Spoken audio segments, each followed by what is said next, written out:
Alright, welcome back to another episode of Game Crafters, where building zones. But thankfully, I'm in a better state than I was in before. If you don't recall, then, allow me to regale it upon you as soon as I go on ahead and say, if you enjoyed today's episode, please leave a like and subscribe for more. March.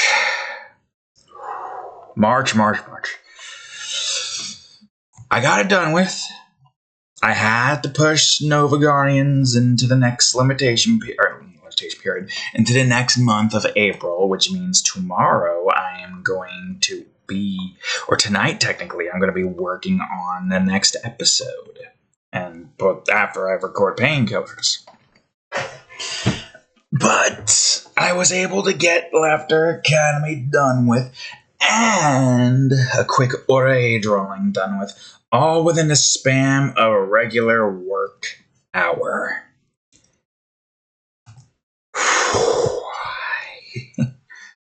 It was something. It was definitely something. I'm glad I was able to get March done with, even though I had to push something back. But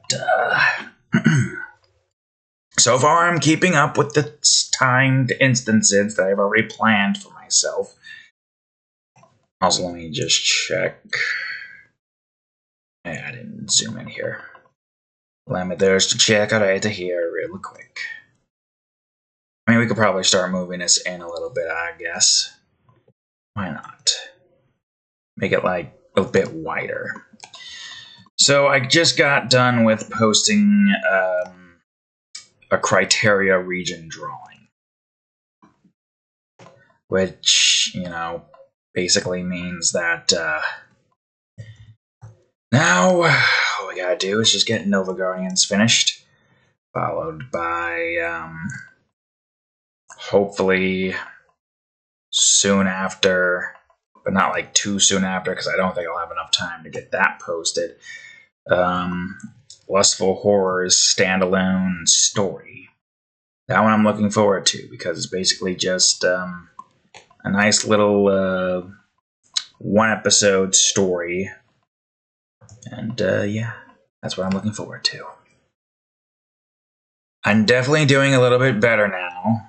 Still a little stressed out because April still has a decent amount of stuff. I had to move some simple drawings over into That's all I gotta say. It's just a whole bunch of ums, because that's what it is. And I'm just completely scatterbrained, but it's fine now because we did the things we needed to do. We got criteria posted. Now I have no extra drawings. Now I gotta start drawing in full.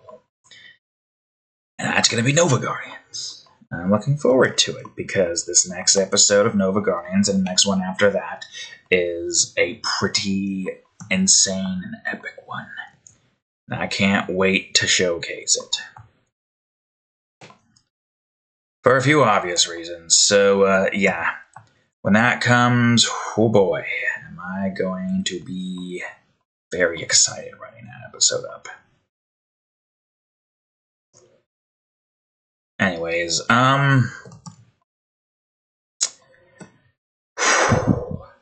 so April has now fully begun with one basically ginormous drawing finished, i.e. criteria.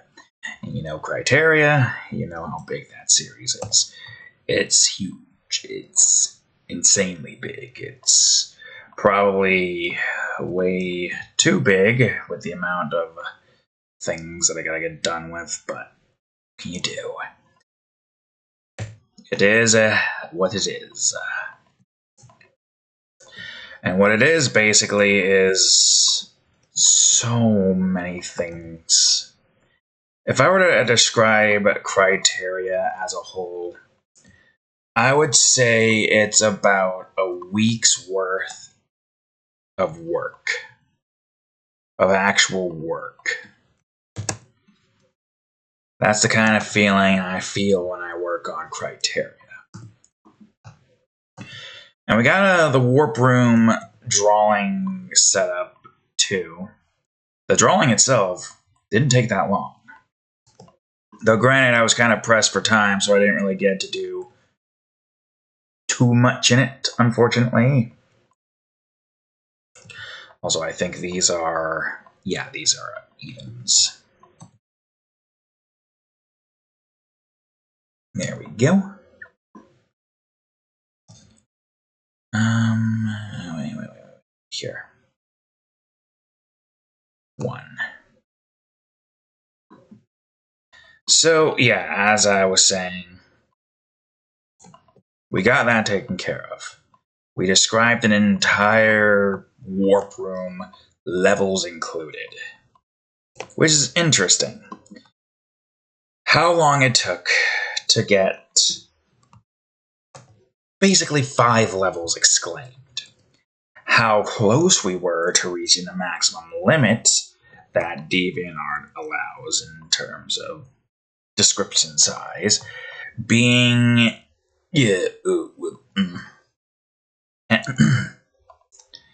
64 kilobytes. It's the size. That is the size that they allow. I think, technically it's a bit less due to a few specific circumstances. However, that's not really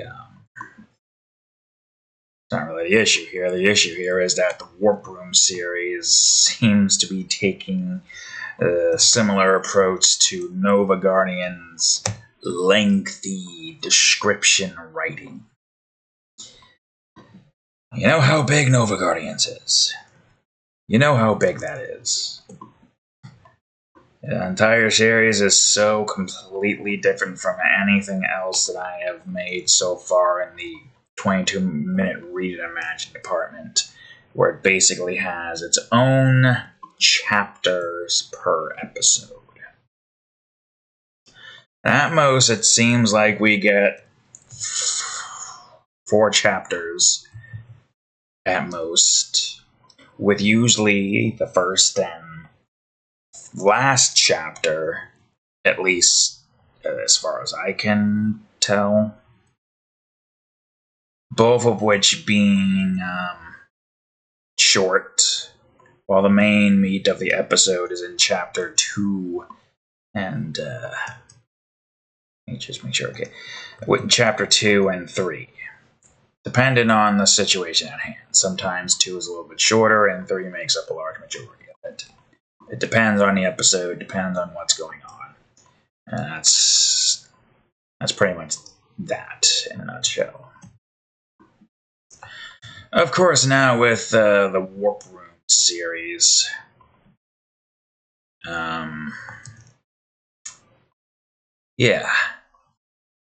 describing 5 levels, as well as describing a boss fight, or at least a boss fight and its phase.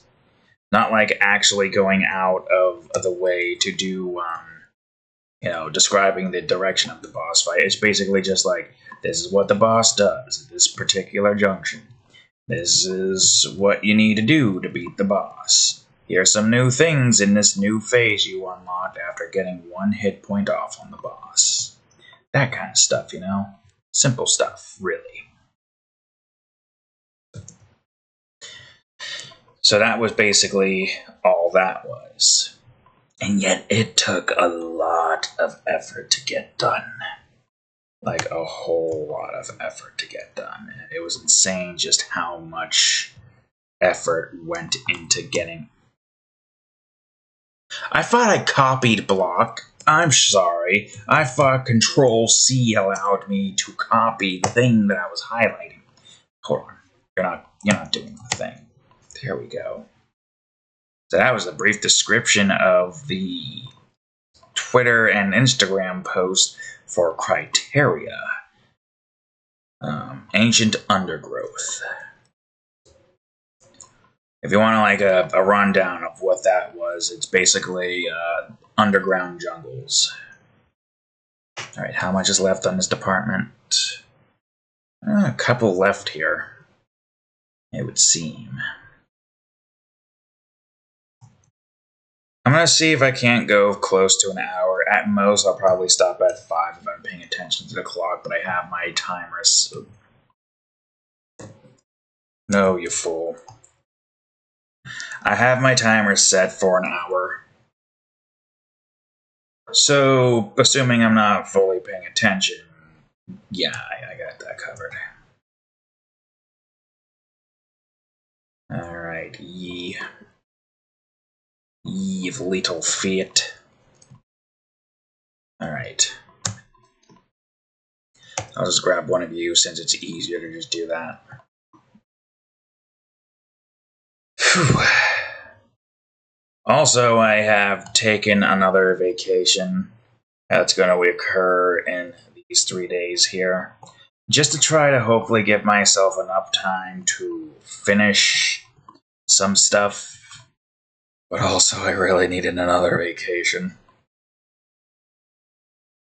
My patience is wearing thin somehow. Also, I think this is probably going to be like a nice little mountainside going here, and then maybe we'll start curving out here. We'll see what happens. If I can remember, I will remember. But if I don't remember, that's all I'm going to say on the matter. So, yeah. I mean, if I did it like this a little bit and just have this kind of slowly start doing that, well, wouldn't it make more sense to be here and then it curves out there? Or if we just leave that open, actually, have there like be trees. The trees we can use is similar to the trees we've used in the area near the ruins section of the grasslands. I only use those in that section, right? Though it's not like it matters, they're trees. The trees will grow wherever the hell the trees will grow, and the trees decide to grow in the forest. I mean, those are forest trees. Don't do that. Don't you do that.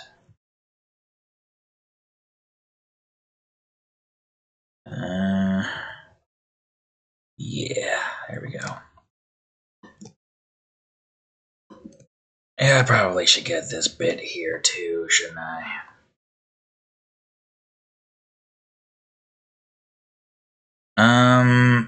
Maybe have it go out a little bit, and then flatten out here, maybe. Yeah, like that.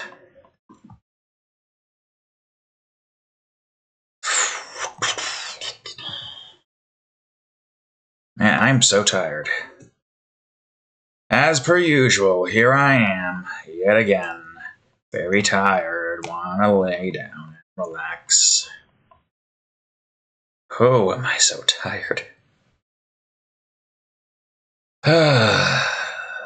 Thankfully, I feel like the next few days shouldn't be too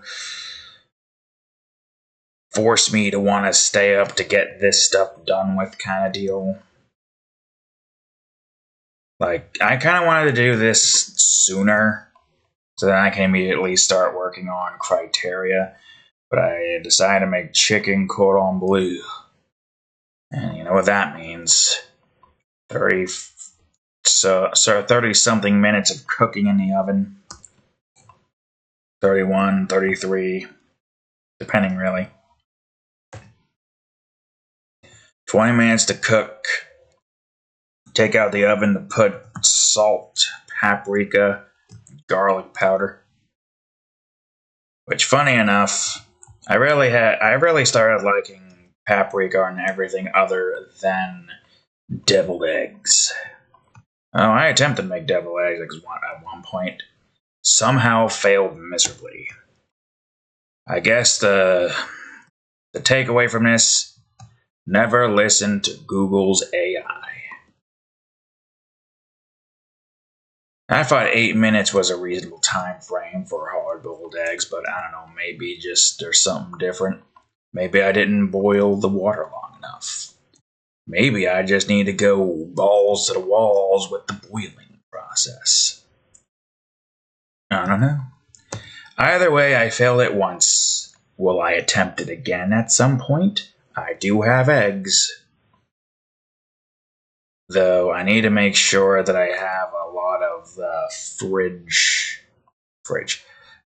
utensils all cleaned up.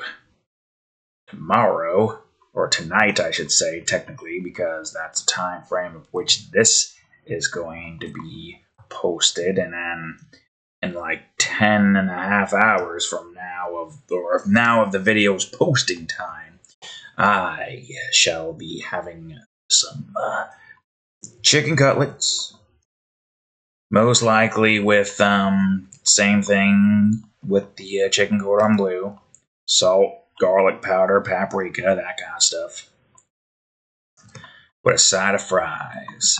Maybe I'll also try to cook some bacon up so that doesn't go to waste. Right. I mean, yeah, I'm going to need to have another fridge. I'm going to need to have another pan if I don't want to go through the whole process of, Man, I really need to get to a point where I don't record this when I'm half asleep. Although it's not like... the only issue is my brain trying to come up with words. Like, I can do stuff like this while I'm half asleep, because it's basically become an unconscious task to me, kind of.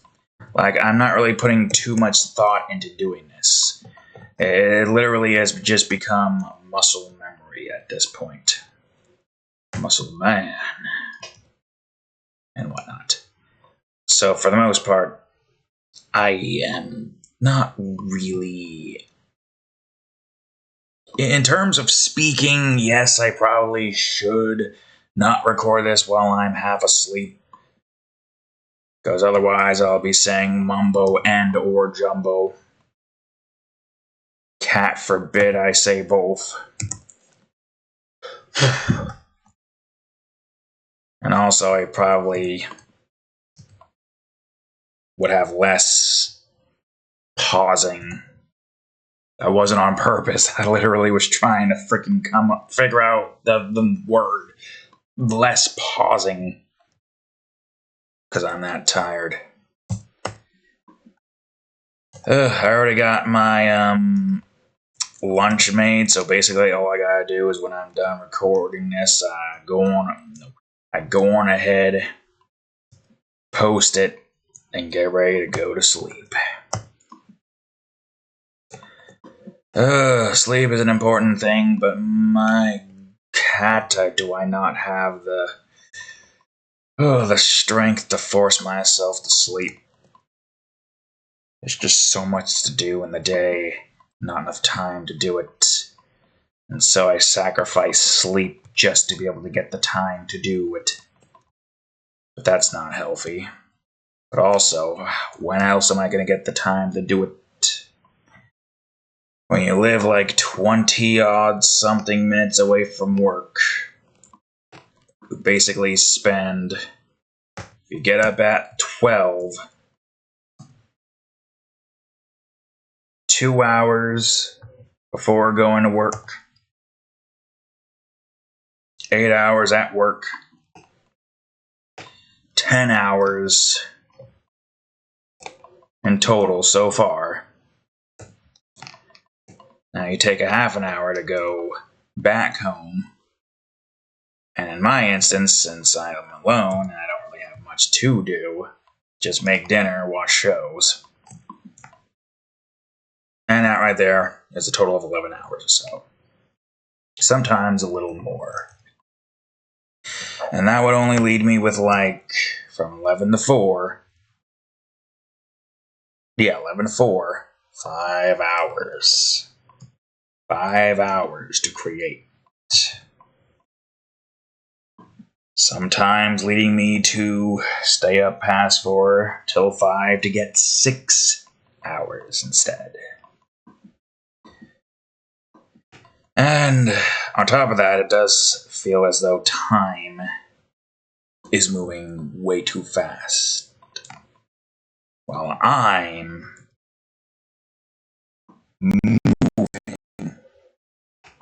way too slow. Yeah. Well, it's definitely not ideal. Sacrificing sleep is really the only way you can get time to do anything nowadays. And yeah, it's just,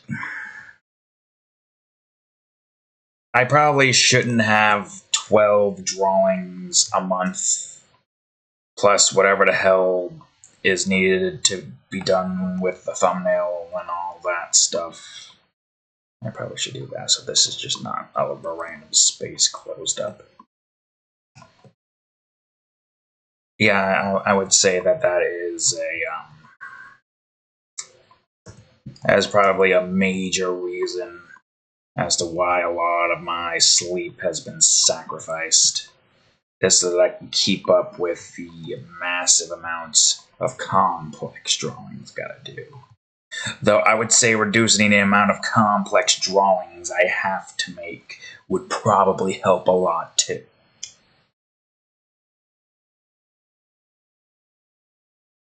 You've seen it. You've seen me done those before.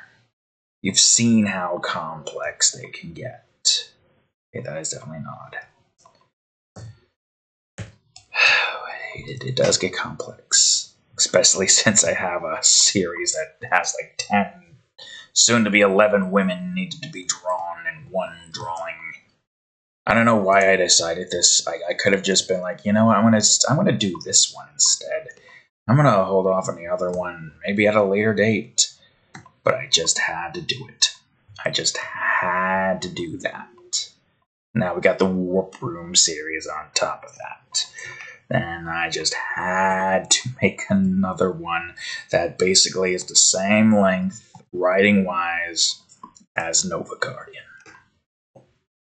Nova Guardian's basically 2 steps out the door, getting ready to come to its conclusion. Meanwhile, the new Warp Room series has taken the mantle of requiring a shitload of writing to make one region or whatever. You know what I mean.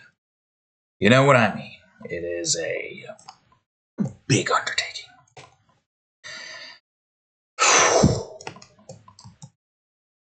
Right now, though, the next limitation period hasn't begun yet. But also right now, though, the next limitation period shouldn't be too bad, right? Yeah, Nova Guardian ending, but then we have the Warp Room series kind of taking its place with the description's length. But with Nova Guardian's ending, that does basically give me a bit more time. And I get, now we still kind of have to read through everything if we want to make sure that everything is properly spelled and everything's where it needs to be. Yeah.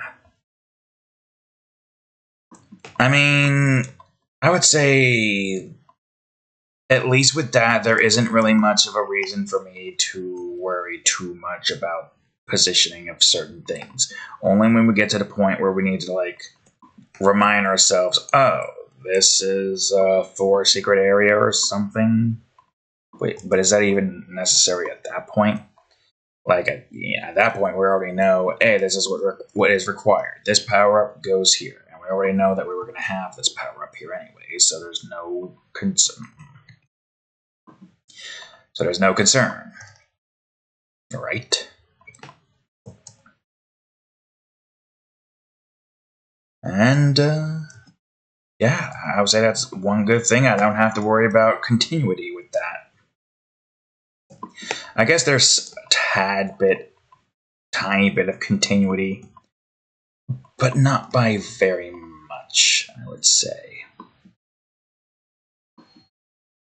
I would say the amount of continuity that has is more so just remembering to put like an unlocked power-up, or also remembering to like link certain things together for like certain secrets and whatnot. Go up, you fool. Yeah, I would say that works pretty well. So, yeah, if you're not entirely too sure what the Warped Room series is, I'll give you a basic rundown as well as a few certain things that I feel like, it's nice to have, but I'm sure some people don't agree. The Warp Room series is basically, Crash Bandicoot style warp rooms, which I'd say, I could probably bring up. Let me bring this up here so that y'all don't have to see the mature drawings that you will definitely be able to see. Warp Room Beach. Alright, here we are. The Warp Room series, as you can tell right here. 5 levels, each have been described, and then the boss fight. Rip Root boss fight here is way more challenging, but hopefully not too much. Nice thing. I kind of wanted to have some kind of crab here, but I didn't have too much time to draw a crab. Got a Wumpa tree, a torch.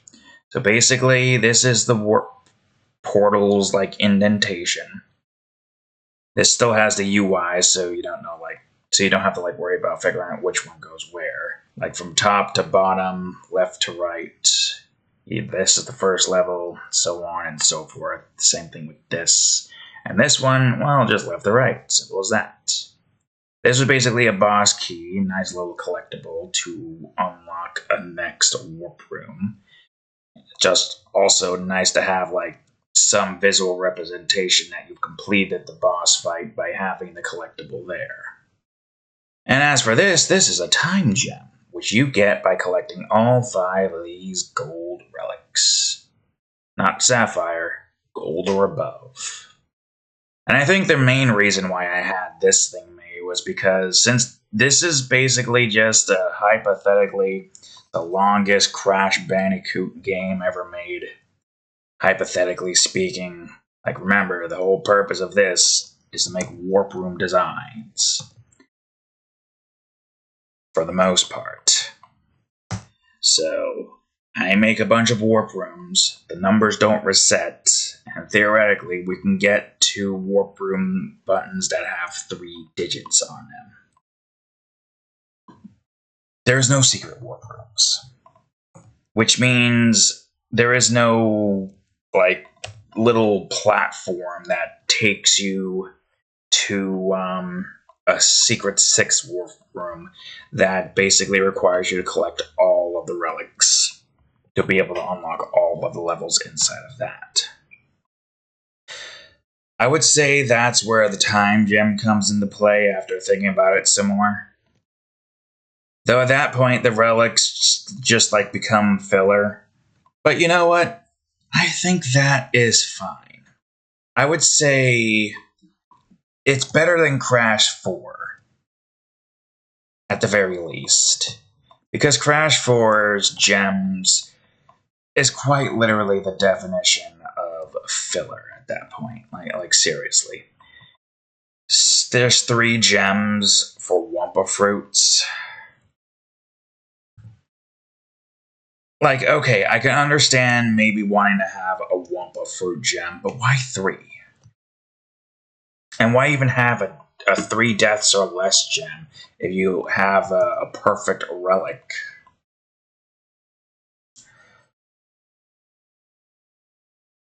Yeah, I can understand why some people would have like a sore spot for quote unquote filler collectibles. But honestly, the Time Gem is a nice little addition to give you a reason to want to collect relics.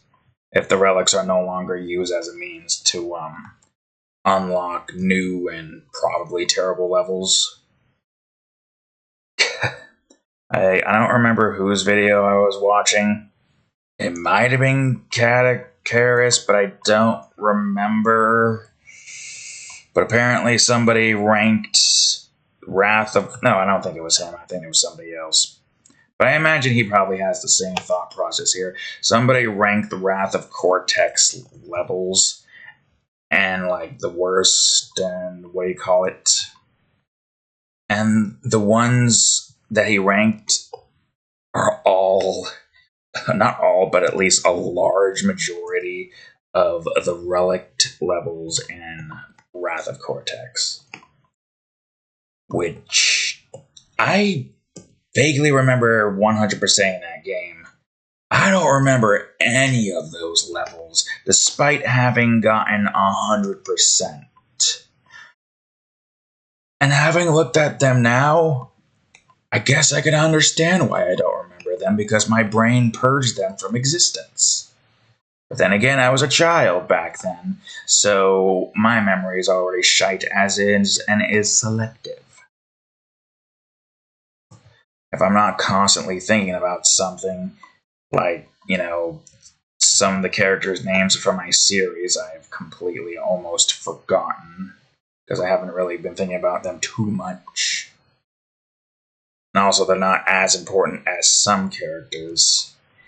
Yeah, I'm not going to remember those levels from Wrath of Cortex. I barely remembered most of the main levels.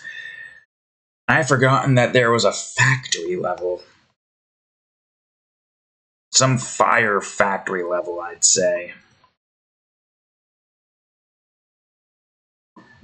So, yeah. The point of the matter is, the time gems, I think, are a nice little incentive to want to collect relics.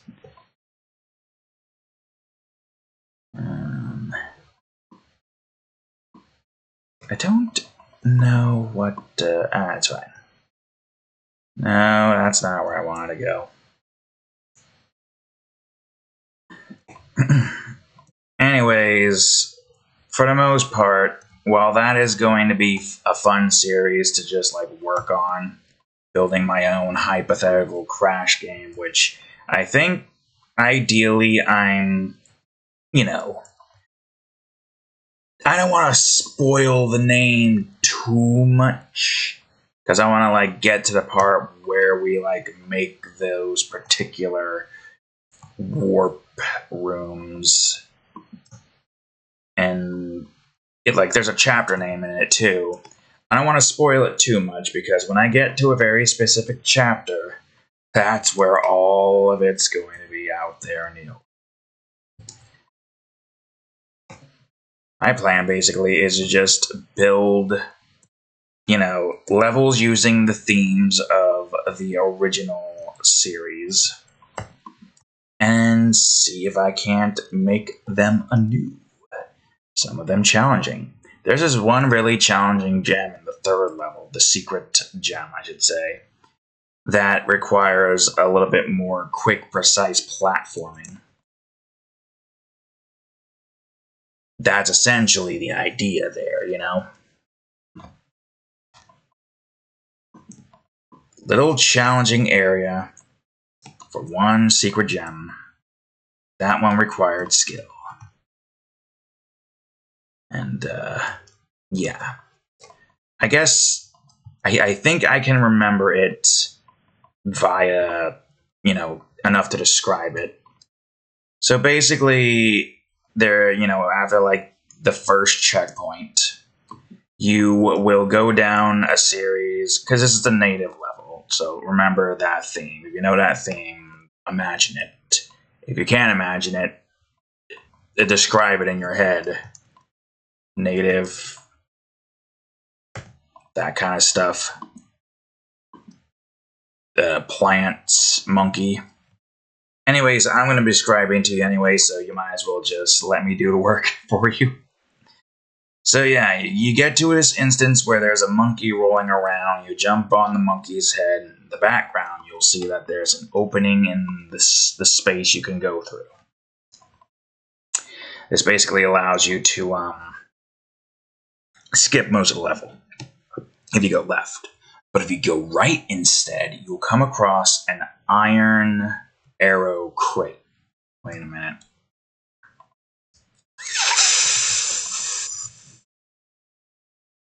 But it's fine. I could just move these down. I don't know why I make a big deal out of that. It's literally just as simple as move down. Unless some of you are here. No, you're good. Everything's good. Anyways, as I was saying, you go to this arrow crate. Iron arrow crate. You bounce up a few of them, and now you're at the next part of the highest point in the tower. You see the little platform you gotta spin. That's like in this department. But then there's an area here with a gap leading to your death. You jump spin over that platform. There's another platform up there. You jump on that. You jump on this. And there's a platform up here with a sideways spike trap coming in and out. You spin that platform, time this right, jump up onto here, then onto this platform, and then there's a platform up here with another spinny platform up there. But there's a native man with a shield right there. You can see this guy moving right here.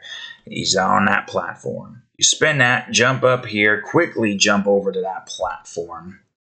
And I think at this point there is a fire trap and another spinning platform. Wait for the fire trap to go, jump on that, go on a platform, then go to an iron arrow crate box over here. Then it bounces you up to here, you go over to an iron crate box here, you'll see a spike trap up to here.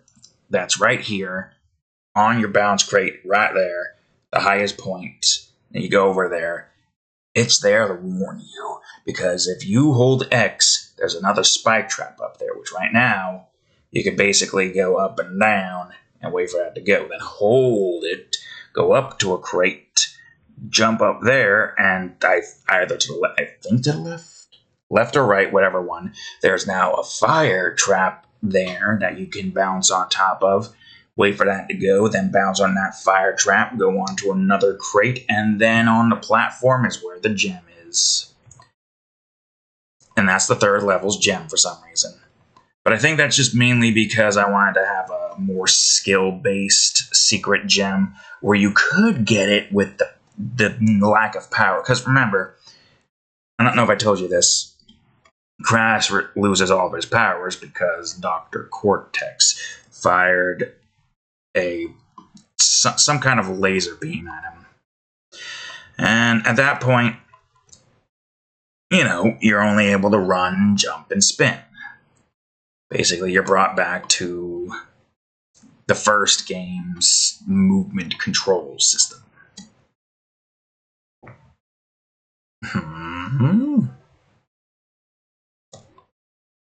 I see. Okay, that's easy enough. I think. So yeah, for the most part, that's the kind of thing I have in mind for this. To take the old themes and see if I can't do a little spin to them. I wouldn't call it a remake. I would call it a callback. Yeah, a nice little callback.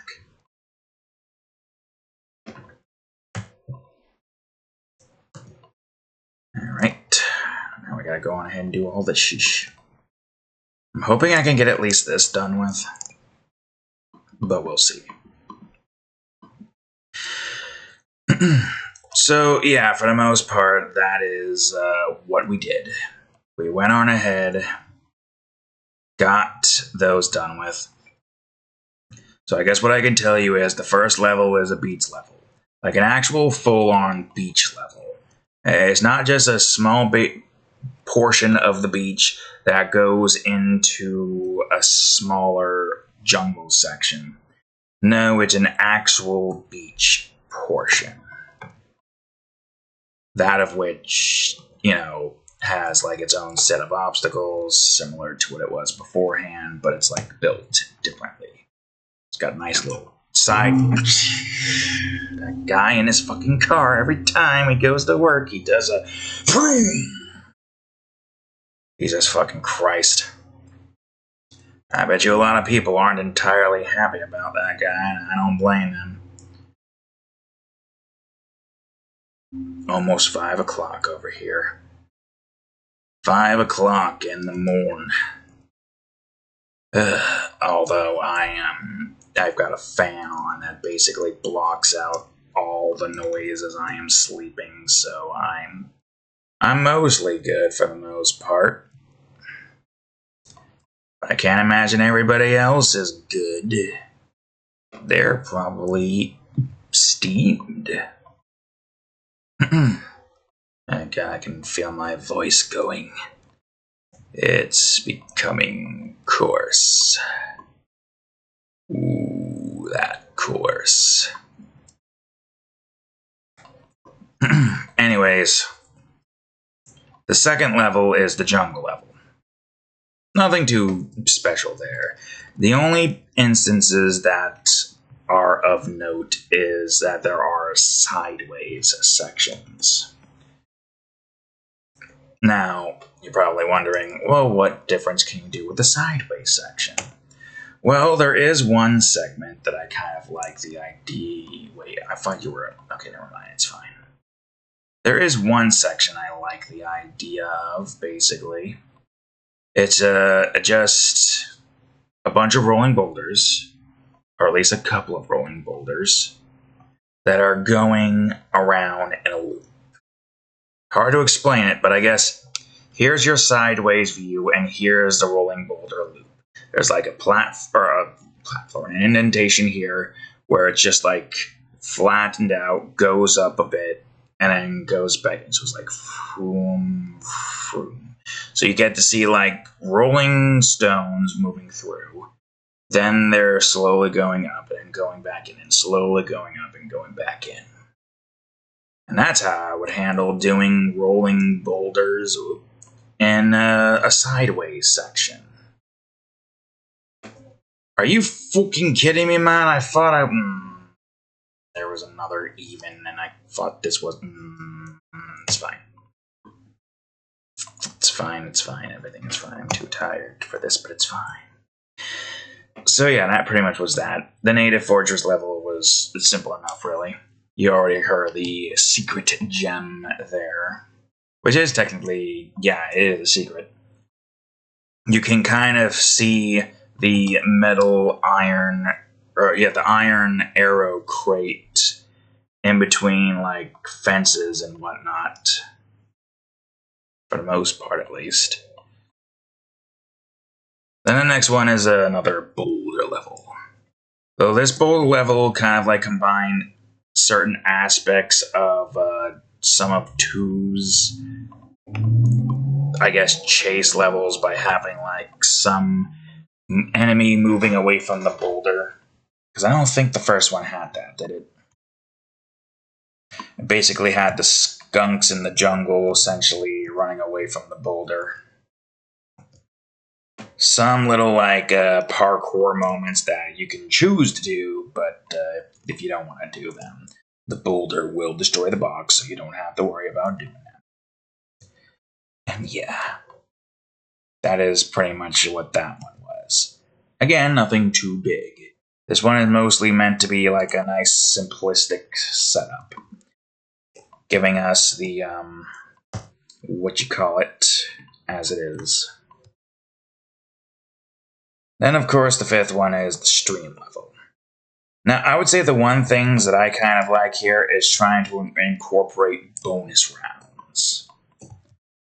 The bonus rounds are different in this one in the sense that it's actual bonus platforms and what is essentially a recreation of Crash 1 but with warp rooms.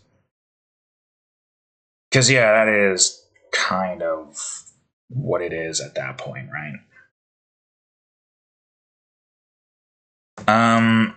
So yeah, that is, oh, wait a minute, you probably should be 10 or something. Well, if that's the case, you probably could be like this. So yeah, that's what we did. We had a few warp rooms bonus rounds. Look at this real quick. I mean, yeah, we could just have this kind of go downwards and just have like a nice mountainside here. Supposed to be like a tar pit, essentially. I gotta get to a point where I can start doing this off camera, though, so I can just like sit here and just think about making this. Really would like to do that, though. I really would.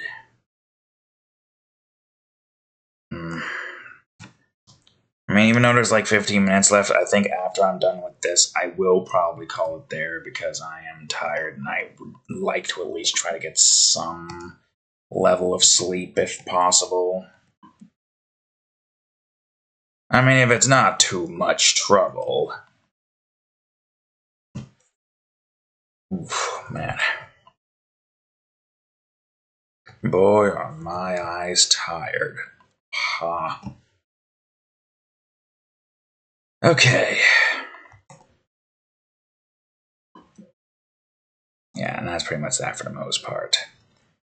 One more thing to talk about, though, and that is the Ripperoo boss fight. Now, oh boy, did I make the Ripperoo boss fight a lot more challenging than the fights beforehand. Because Ripperoo's boss fights were pretty much just remember this pattern, now time, or at least the first one was time. The second one was just, remember this pattern, stand here, remember that pattern, and then go after him once he bounces on a nitro crate. This one kind of combines both of them, but not like fully. It combines the hurting mechanic of, use the big TNTs to blow him up. But it also, has a few things like